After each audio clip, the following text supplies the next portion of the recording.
જેતપુર શહેરમાં 77મા પ્રજાસત્તાક દિવસના પાવન અવસરે દેશપ્રેમ અને કોમી એકતાનું અનોખું ઉદાહરણ જોવા મળ્યું।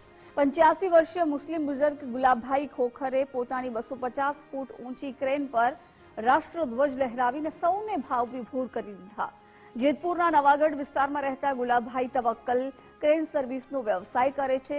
નાનપણથી જ આઝાદીની લડતને નજીકથી જોયેલા આ બુઝુર્ગ દર વર્ષે પ્રજાસત્તાક દિવસે આ પરંપરા નિભાવે છે। આ વખતે તેમણે પોતાના ઘર ઉપર વિશાળ તિરંગો લહેરાવ્યો અને 250 ફૂટ ઊંચી ક્રેન પર ખાસ રાષ્ટ્રધ્વજ ફરકાવ્યો, જે ગુજરાતમાં સૌથી ઊંચો ગણાય છે।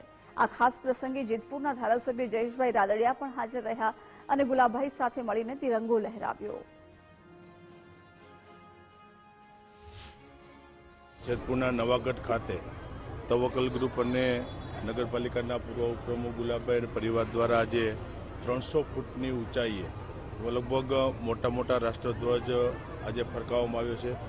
હિન્દુ મુસ્લિમ સમાજ અને બધા સાથે રહે અને ભારત માતા માટે આપણો દેશ મહાન બને, મા ભારતી પરમ વૈભવના શિખર ઉપર બેસે એ માટેના જે હિન્દુ મુસ્લિમ સમાજ દ્વારા સાથે મળીને કાયમી માટે કાર્યો થાય છે। અને આજે મુસ્લિમ સમાજ દ્વારા આજે 300 ફૂટની ઊંચાઈએ રાષ્ટ્રધ્વજને ફરકાવીને આજે એક અનેરું ઉદાહરણ આપ્યું છે। ફરીથી ગ્રુપનો હૃદયપૂર્વક આભાર વ્યક્ત કરું છું। આજે અમે 26મી જાન્યુઆરીએ અમારી ક્રેન ઉપર અમે 250 ફૂટનો ધ્વજવંદન જયેશભાઈ રાદડિયા હસ્તે કરાવેલો છે।